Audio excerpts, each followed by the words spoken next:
Hey guys, glad to have you here today. I'm going to talk about mythical beasts, the unexplained mysteries, and kind of get into that with you. And at the end, I have an origami eye that I'm going to teach you guys how to make.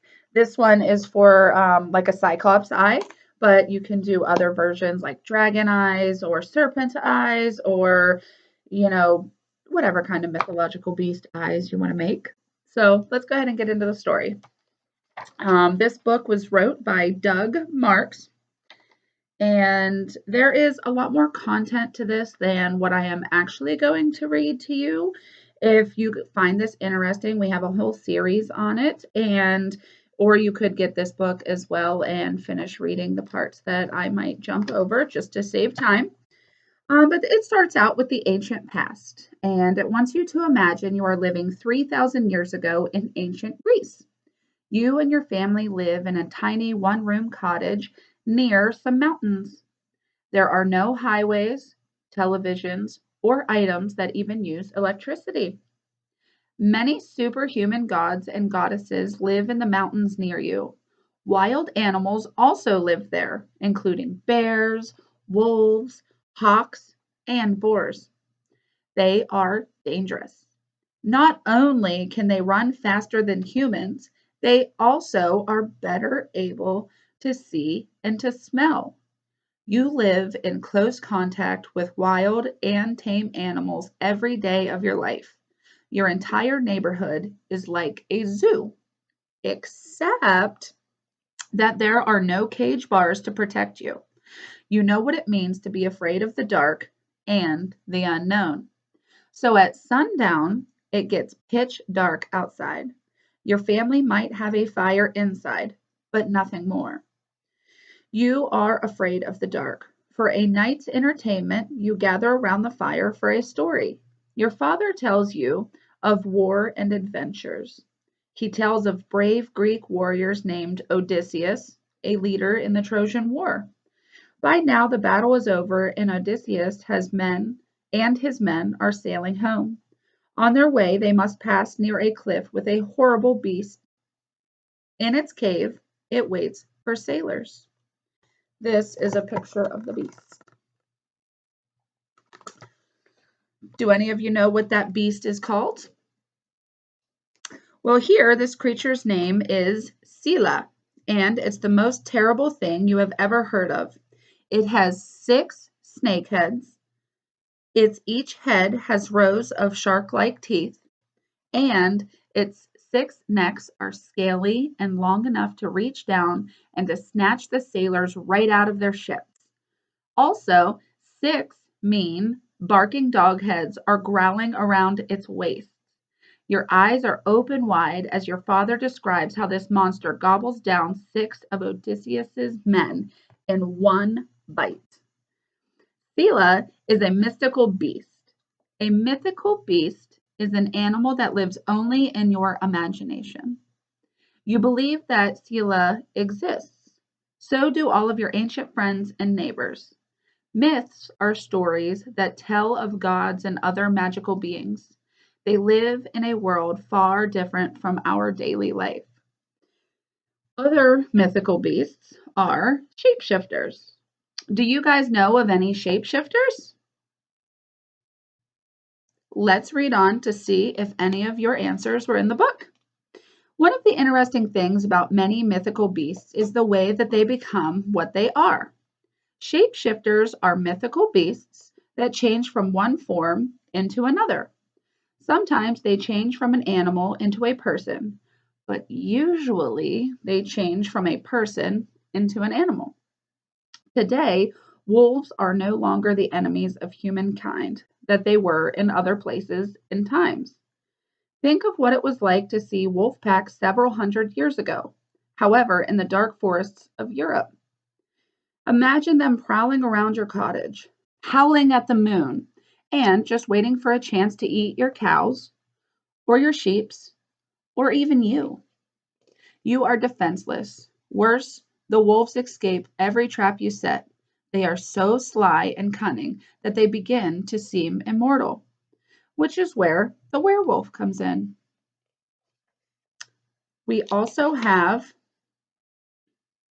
oops, I went too far. Sorry.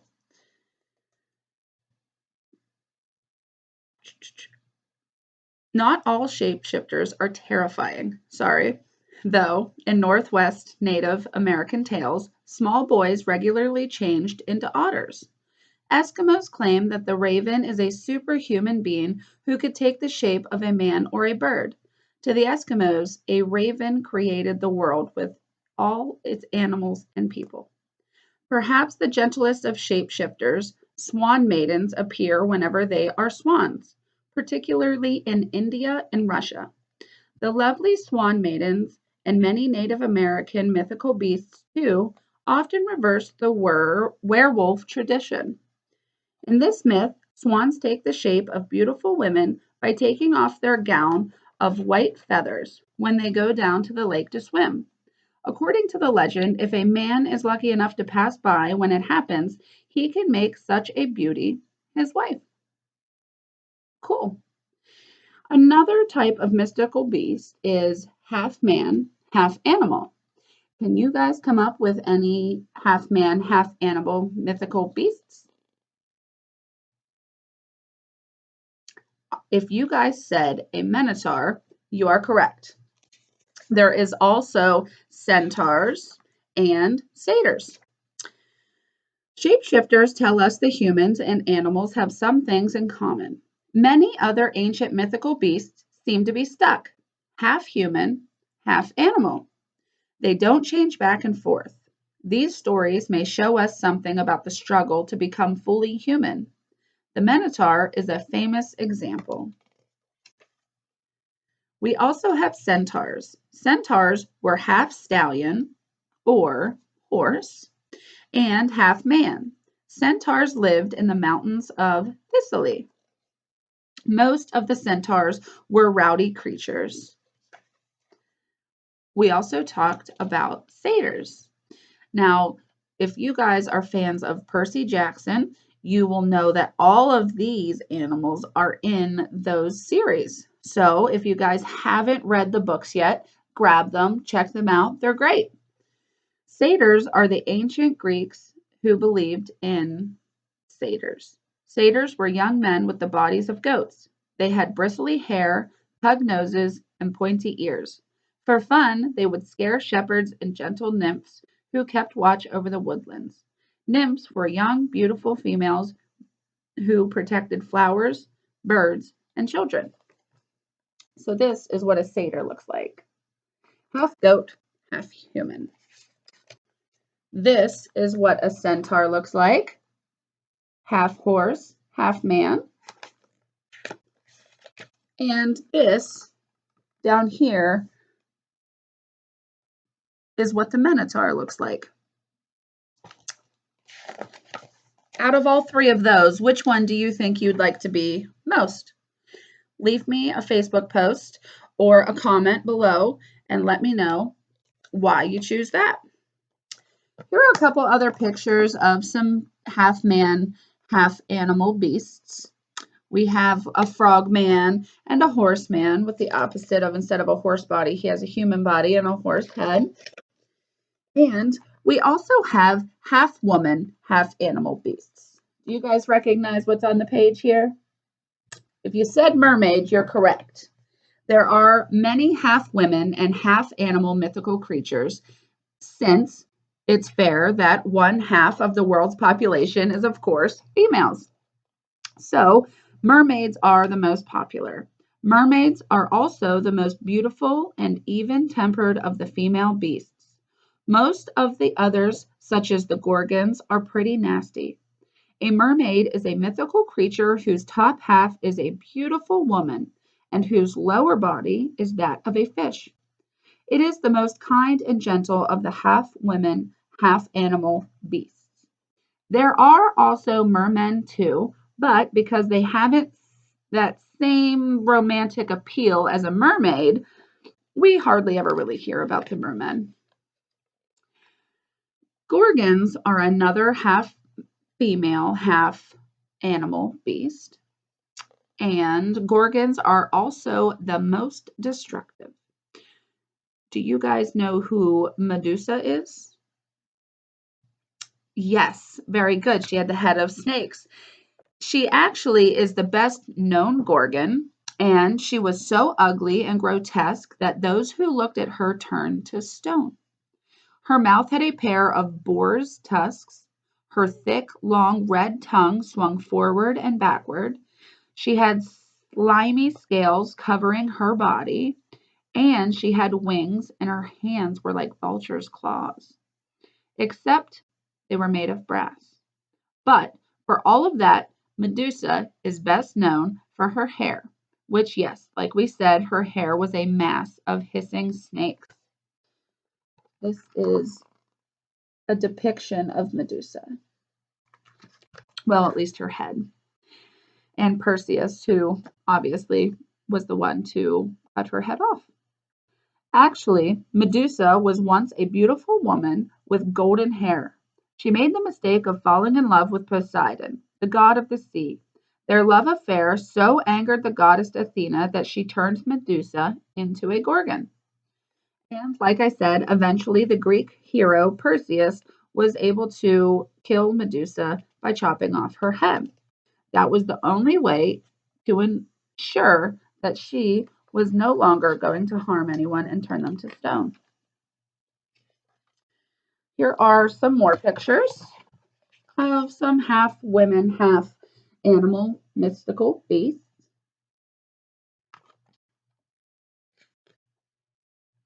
And we also have combinational mythical beasts. These are like Pegasus, where there are two different kinds of animals, but in one. So it's a horse with flying wings. There are also creatures of flight, like the cockatrice, which is here, and the griffin, which is here, which is half lion, half hawk, I believe. In the story Alice in Wonderland, unlike Alice's friendly monster, most griffins weren't all kind. The front half of the griffin was a monstrous eagle, not a hawk, an eagle. The back half was a lion, and the griffin liked to swoop down to steal the gold men dug out of the mines. When no treasure was available, it often settled for a man instead. We also have a phoenix, which is a mythical bird. Birds often associated with the sun and the moon. The phoenix myth first appeared in Egypt and in the Middle East. Ancient Egyptians believed the phoenix lived in paradise, which lay beyond the eastern horizon, where the sun comes up every morning. If you guys are familiar with Harry Potter, there are also phoenixes in there. If you're not familiar, we also have that series, and you should check it out as well. Here's some more depictions of the mythical beasts of flight. And if there are mythical beasts in the air, there have to also be mythical beasts in the waters. Like the sky, the sea holds a special place in the humans' imaginations. Vast and mysterious, it is a frontier humankind has yet to fully explore. Strange, often huge creatures live in the sea. Whales, giant squids, swordfish, even jellyfish. These animals must have seemed like monsters to ancient sailors. Some people believe that the mermaid myth began when a sailor saw a sea lion basking in the sun on a distant shoreline. Also, the sea is often thought of a symbol of the depths of the human mind. Beasts such as the Hydra and the Minotaur symbolize our inner fears and temptations. Was the nine-headed Hydra really an eight-legged giant octopus with its head in the middle? Monsters are strange messages sent from within our minds. They also symbolize possibilities. The ocean and the human imagination are places where all kinds of life forms live. Huh. The oldest of these creatures is probably the sea serpent. It is a snake-like and may have to do with people's fears of pythons and eels. The interesting thing about sea serpents is that we still partly believe in their existence. Scientific knowledge during the last 2 centuries has made us skeptical of these mystical beasts. However, we don't know that much about the depths of the sea. Sometimes, even today, a fisherman will net a fish that we thought had died out in ages of the dinosaurs. Maybe a huge serpent is still alive down there, hidden from our eyes. We also have our popular belief, big time beasts, such as, that's right, the unicorn. Birds chirp, butterflies zigzag, and a clean stream gurgles through a forest. Yellow sunlight shines, lime green in the leaves. A beautiful maiden in a flowering white dress sits under a tree. And suddenly, a magnificent white horse with a single horn appears. It approaches the maiden and puts its head in her lap as she falls asleep. This is the most common story told about unicorns. Of all the mystical beasts, though, none were as magical and enchanting as unicorns. Stories about the graceful, marvelous creatures were told from Europe to China. Unicorns mentioned as long as 2,500 years ago were described as actually having the feet of an elephant and the head of a boar. Most commonly, however, unicorns are described as shining white horses with a single horn growing from their foreheads. We also have popular mythical beasts as dragons. We talked about dragons at the beginning of summer reading. And again, when we do our origami eyes, this may be a great time for you to try and do a dragon eye. It could be a really cool showpiece or, definitely something to talk about and explore your artistic abilities. Dragons are probably the most popular of all mystical beasts. They are giant reptiles with long wings and forked, snaky tongues. Dragons were said to live in caves and deep holes in the ground, guarding gold. Still, other types of dragons were thought to inhabit the sky and sea. Many dragons were mean, others were gentle and shy. In some cultures, dragons are symbols of evil. In other cultures, they are symbols of good. The dragons we are most familiar with shoot flames from their mouths. They were also said to be dragons with a breath so sweet that they could lure birds into their mouth. Sounds like an easy dinner night. Mythical beasts. Do we have them today? That is a discussion I would love to have with all of you. So I would love to hear your opinions if you would just shoot them on over to me or give me a call or come stop in and let me know what you think. Today we'll keep it virtual. And from sea serpents and dragons, we can see that mythical beasts are very close to us. In fact, they are so close, our movie monsters are often based on our images of monsters of old. A mythical beast isn't necessarily old. We have mythical beasts of our own today. Instead of listening to a monster story by a light of a campfire, we just go and see a movie. Imagine the terrifying creature in the movie Alien. It is a huge lizard with a long tail and shiny scales, chemical acid for blood, and rows of stainless steel teeth. He also has,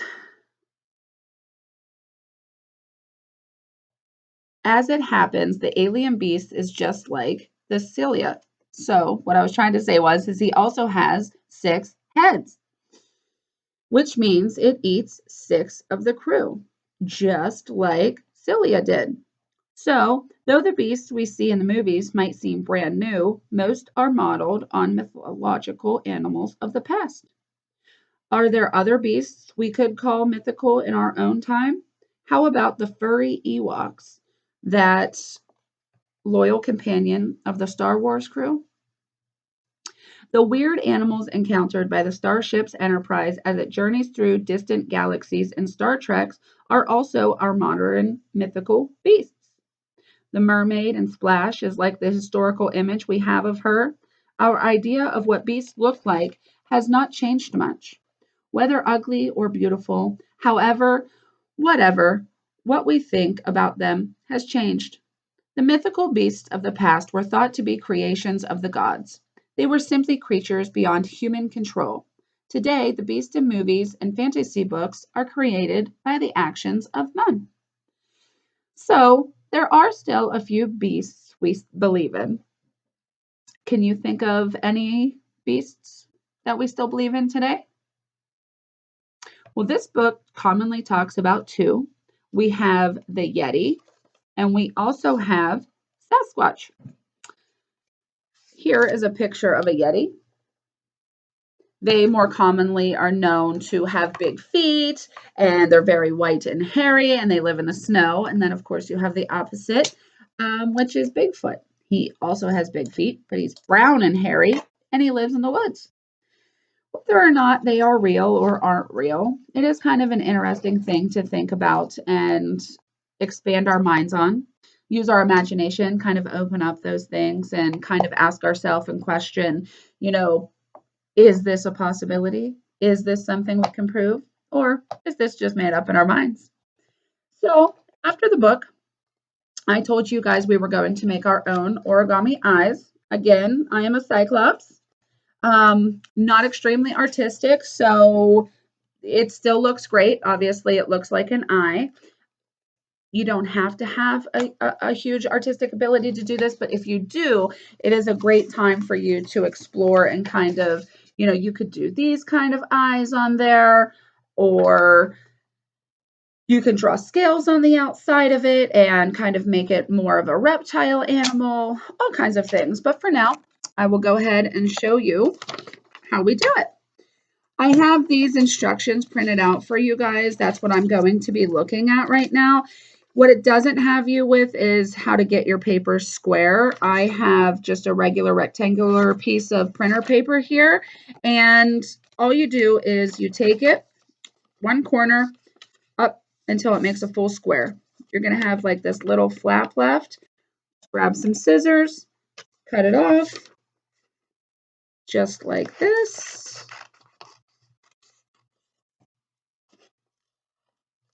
And boom, your paper is square. So you already have this line diagonally, and it wants you to go and do it on the opposite side so that you have an X on your paper. Once you have the X on the paper, you will put your paper in a diamond shape. You will fold each tip to the middle. And after you do that, you will fold this flat part here to the middle as well. So it's two folds, leaving your paper look like this. Then you unroll it and you start again. So you take the tip and you fold it up to the first crease, and then you continue going one and two more times. Again, take the tip, fold it down one and two more times.